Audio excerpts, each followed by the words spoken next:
తెలంగాణ ముఖ్యమంత్రి రేవంత్ రెడ్డి ఆంధ్రప్రదేశ్ ముఖ్యమంత్రి జగన్మోహన్ రెడ్డికి భారీ జలక్కివ్వబోతున్నారా?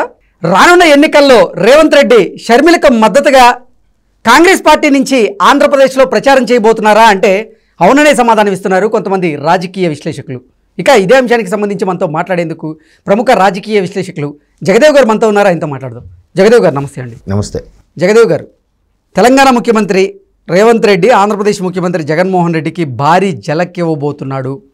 రానున్న ఎన్నికల్లో ఆయన కాంగ్రెస్ పార్టీ నుంచి ఆంధ్రప్రదేశ్లో ప్రచారం చేయబోతున్నాడు, షర్మిల గారికి మద్దతు ఇవ్వబోతున్నారు అంటూ కూడా ఒక వార్త ఇప్పుడు సోషల్ మీడియాలో చక్కర్లు కొడుతూ ఉంది. ఏంటి నిజంగానే రానున్న ఎన్నికల్లో రేవంత్ రెడ్డి ఆంధ్రప్రదేశ్లో ప్రచారం చేసే పరిస్థితి ఉంటుందంటారా? ఇది మనం ఇంతకుముందు కూడా నేను చెప్పానండి. ఆయన రానున్న రోజుల్లో రేవంత్ రెడ్డి గారు షర్మిల గారికి అండగా ప్రచారం చేసినా ఆశ్చర్యపోనక్కర్లేదని కూడా నేను చాలా సందర్భాల్లో చెప్పాను. సో ఇప్పుడు ఈరోజు మీ నోటి నుంచి క్వశ్చన్ రూపంలో వస్తుంది, బట్ అది నేను ఎప్పుడో గెస్ చేశాను. ఎలా అంటే, రేవంత్ రెడ్డి గారు ముఖ్యమంత్రి అయిన తర్వాత ఆయన ఒక ఛానల్కి ఇచ్చిన ఇంటర్వ్యూలో కూడా క్లియర్గా చెప్పారు, నన్ను ముఖ్యమంత్రి అవ్వకుండా ఉండడం కోసం ఎవరెవరు ఏ కుట్రలు పన్నారు, ఎవరెవరు ఎటువంటి వ్యూహాలు పన్నారో అవన్నీ నాకు ఉన్నాయి. నేను అది మర్చిపోలేదు, ఇది మర్చిపోలేదు. నా గెలుపుకు దోహదపడిన వాళ్ళని మర్చిపోలేదు, నా ఓటమికి ప్రయత్నించిన వాళ్ళు కూడా మర్చిపోను నేను అని చెప్తూనే, ఇప్పుడు షర్మిల గారు ఇప్పుడు అక్కడ పీసీసీ చీఫ్గా అవ్వబోతున్నారు కదా, అంటే అప్పుడు ఆ ఇంటర్వ్యూ ఇచ్చే టైంకి ఇంక అనౌన్స్ చేయలేదు. పీసీసీ చీఫ్ అని అనుకున్నారు కానీ పూర్తి స్థాయిలో అనౌన్స్ చేయలేదు. మరి అట్లా అనుకుంటున్నారు ఏంటంటే, మరి మా కాంగ్రెస్ బిడ్డ ఆమె, ఒకప్పుడు మా రాజశేఖర రెడ్డి గారి బిడ్డ, కాంగ్రెస్ 2 సార్లు ముఖ్యమంత్రిగా ప్రకటించిన రాజశేఖర రెడ్డి గారి బిడ్డ, ఆమెకి ఇప్పుడు అక్కడ పగ్గాలు ఇస్తున్నారు. ఇదంతా అధిష్టాన నిర్ణయం. రాహుల్ గాంధీ గారు కూడా ఫుల్ ఫ్రీ హ్యాండ్ ఇస్తారు.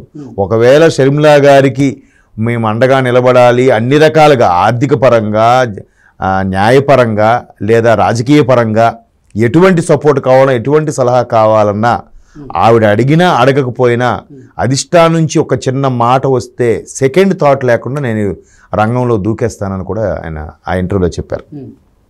సో ఆ తర్వాత షర్మిల గారు అవ్వడం, రీసెంట్గా కూడా షర్మిల గారు అంటే 2 days బ్యాక్ రేవంత్ రెడ్డి గారిని కూడా కలిశారు. కలిస్తే దీనికి చాలామంది చెప్పే విశ్లేషకుల అభిప్రాయం ఏంటంటే, షర్మిల గారు ఒకవైపు ఆంధ్ర రాజకీయాల్లో దూసుకుపోతున్నారు. ఎట్లాగా? క్యాన్వాసింగ్ పరంగా ప్రజల్లో ఉంటూ ఎటువంటి స్లిప్పు లేకుండా అనర్గళంగా సొంతంగానే మాట్లాడగలుగుతున్నారు ప్రతి అంశం మీద కూడా.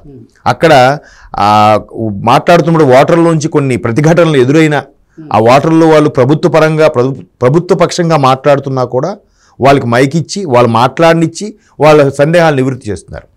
సో ఇప్పుడు రేవంత్ రెడ్డి గారిని కలవడంలో ఉద్దేశం ఏంటంటే, ఇంకాస్త ఏంటి నెక్స్ట్ ఎలా వెళ్ళాలి.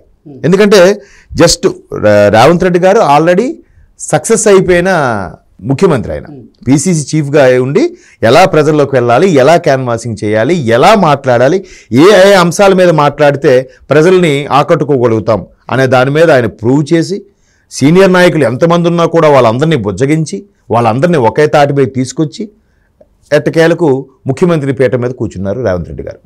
సో ఎలా చూసుకున్నా, వయసు పరంగా చూసుకున్నా లేదంటే అనుభవపరంగా చూసుకున్నా షర్మిల గారి కన్నా రేవంత్ రెడ్డి గారు సీనియర్. సో అలాంటప్పుడు ఆ సీనియర్, పైగా వాళ్ళ పార్టీకి చెందిన ముఖ్యమంత్రి కాబట్టి వచ్చి కలిశారు, చాలాసేపు చర్చించుకున్నారు. ఖచ్చితంగా రేవంత్ రెడ్డి గారు సలహాలు సూచనలు ఇచ్చే ఉంటారు. అందుకే ఆ పరంగా షర్మిల గారు ఇంకా నెక్స్ట్ రాబోయే ఎన్నికల ప్రచారం హోరెత్తిపోతుంది అన్నట్టు కూడా చాలామంది విశ్లేషకుల అభిప్రాయం. నేను కూడా దాన్ని ఏకీభవిస్తాను. ఎందుకంటే రేవంత్ రెడ్డి గారు మంచి వక్త, ఇప్పుడు అసెంబ్లీలో కూడా చూస్తున్నాం, ఆంధ్ర ప్రభుత్వం దన్ను తీసుకొని కేసీఆర్ గారు 2 ఒకటయ్యి నన్ను ఎట్లా చేయాలో అలా చేశారు. నదీ జలాల విషయంలో కానీ, సాగర్ ప్రాజెక్టు విషయంలో కానీ చాలా వరకు ఈ 2 కుమ్మక్కయ్యి చేశాయి అన్నట్టుగా కూడా రేవంత్ రెడ్డి గారు మాట్లాడుతున్నారు. సో ఇదే అంశం మీద ఆవిడకు మరి కాస్త అవేర్నెస్ క్రియేట్ చేయగలిగితే షర్మిల గారికి, అక్కడ ప్రభుత్వం ఇలా చేసింది, ప్రభుత్వం వైఫల్యాలు ఇలా ఉన్నాయని కూడా చెప్పబోతున్నారు. అలా చెప్పారు షర్మిల గారికి. ఒకవైపు ఆవిడ పాత కాంగ్రెస్ నాయకులందరినీ కూడా, ఎవరెవరైతే ఆ రాజకీయాలకు దూరంగా ఉండి స్తబ్దుగా ఉండిపోయారో అటువంటి వాళ్ళని మళ్ళీ కలుపుకోయే ప్రయత్నం, వాళ్ళందరినీ కలుస్తూ రాజశేఖర రెడ్డి గారి హయాంలో ఎలాగైతే జరిగిందో అవన్నీ గుర్తు చేస్తూ, నాన్నగారు రాజశేఖర రెడ్డి గారు ఉండే వైభవం ఎలా ఉండేదో అది మరలా పునర్వైభవం తీసుకొచ్చే ప్రయత్నం చేద్దాం, మీరందరూ నాకు సహకరించాలని ప్రతి ఒక్కరిని కలుస్తున్నారు, కలుపుకుపోతున్నారు కూడా. చాలామంది కూడా సరే రాజశేఖర రెడ్డి గారి బిడ్డనో లేదంటే ఒకవైపు ప్రభుత్వ వ్యతిరేక విధానాల మీద విసిగో ఇంకా లేదంటే జనసేన టీడీపీ కూటమిలోకి ఇంకా వెళ్ళినా కూడా టికెట్ రాదనే ఉద్దేశంతోనో కాంగ్రెస్ వైపు మొగ్గు చూపుతున్నారు. దాని బికాజ్ ఆఫ్ షర్మిలా గారి యొక్క చాకచక్యం కూడా అనుకోవచ్చు. సో అటువంటి షర్మిలా గారికి ఖచ్చితంగా రేవంత్ రెడ్డి గారి తోడైతే, ఆయన వ్యూహాలు కానీ ఆయన ఆలోచన విధానం కానీ తోడైతే ఇంకా బాగుంటుంది. దీని మీద కూడా కాంగ్రెస్ రాష్ట్ర వ్యవహారాల ఇన్ఛార్జ్ ఆయన మాణిక్యం ఠాకూర్ గారు కూడా రేవంత్ రెడ్డి గారికి వచ్చి ప్రచారం చేస్తారు, సపోర్ట్ ఇస్తారని కూడా చెప్పారంట. ఇంకేముంది, ఆల్రెడీ రేవంత్ రెడ్డి గారు కూడా రెడీగా ఉన్నారు, సిద్ధంగా ఉన్నారు ఒక షర్మిలా గారి తరఫున ప్రచారం చేయడానికి. షర్మిలా గారి కంటే ముందు కాంగ్రెస్ తరఫున ప్రచారం చేయడానికి. యాక్చువల్గా అయితే కాంగ్రెస్ పూర్తిగా అసలు ఏమీ లేదు ఆంధ్రాలో అనుకున్న పరిస్థితుల్లో ఎప్పుడైతే తెలంగాణలో ప్రభుత్వం వచ్చిందో, సో ఇక్కడ కూడా చిన్న ఆశ చిగురుస్తుంది కదా పాత వాళ్ళందరికీ.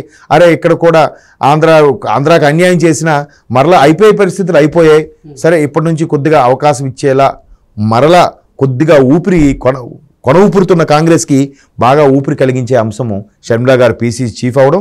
రెండోది రేవంత్ రెడ్డి గారు ఇక్కడ తెలంగాణ ముఖ్యమంత్రి అయ్యారు కాబట్టి ముఖ్యమంత్రి హోదాలో ప్రచారంకి వస్తే ఖచ్చితంగా కాస్త అంటే పూర్తి స్థాయిలో సీట్లు గెలుచుకుంటారని చెప్పలేను, కానీ ఓటింగ్ పర్సంటేజ్ అయితే పెరుగుతుంది.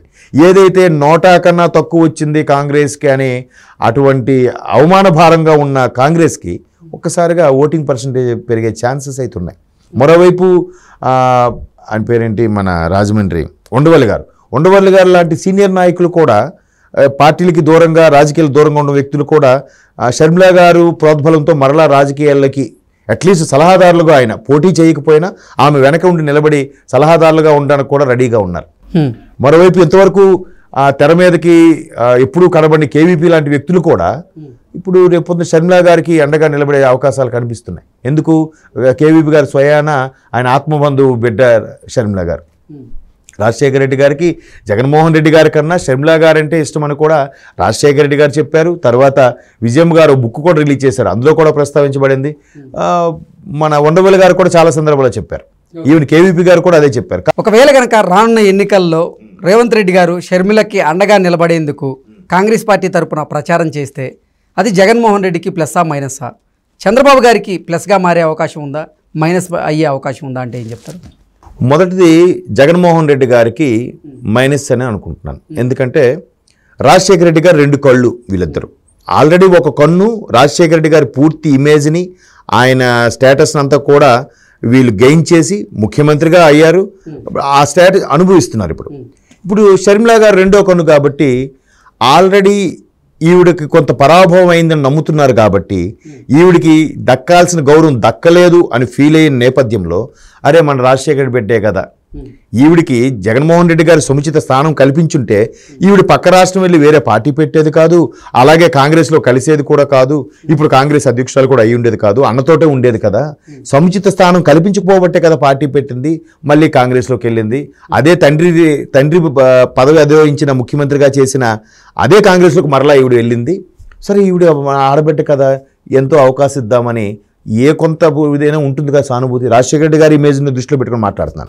సో అలాంటప్పుడు వైసీపీ ఓటు కొంత చీలే అవకాశం ఉంది. ఓకే, మరోవైపు రెండో క్వశ్చన్ ఏంటి, ఇది చంద్రబాబు గారికి ప్లస్సా మైనస్సా అని అంటున్నారు.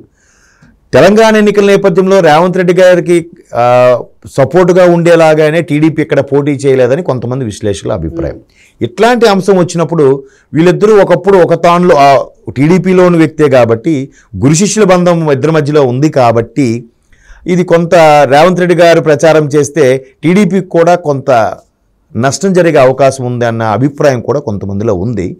అది పూర్తి స్థాయిలో అవ్వదు అనుకోండి, ఎందుకంటే ఇక్కడ ప్రభుత్వం ఎలాగైనా మారాలి, టీడీపీ జనసేన కూటమే వస్తుందని కూడా చాలామంది ఫిక్స్ అయిపోయారు, ఆల్రెడీ ఫిక్స్ అయిపోయారు. కాబట్టి రేవంత్ రెడ్డి గారు వచ్చి ప్రచారం చేసినా కూడా అంత నష్టం జరగకపోవచ్చు టీడీపీకి జనసేన కూటమికి. ఓకే, అంటే ప్రభుత్వ వ్యతిరేక ఓటు ఏదైతే ఉందో అది టీడీపీ జనసేన వైపు పడే అవకాశం ఉంది, కానీ కాంగ్రెస్ వైపు మళ్ళీ అవకాశం లేదు. వైసీపీకి వచ్చే ఓట్లు మాత్రం ఇటు చీలి పడే అవకాశం ఉంది.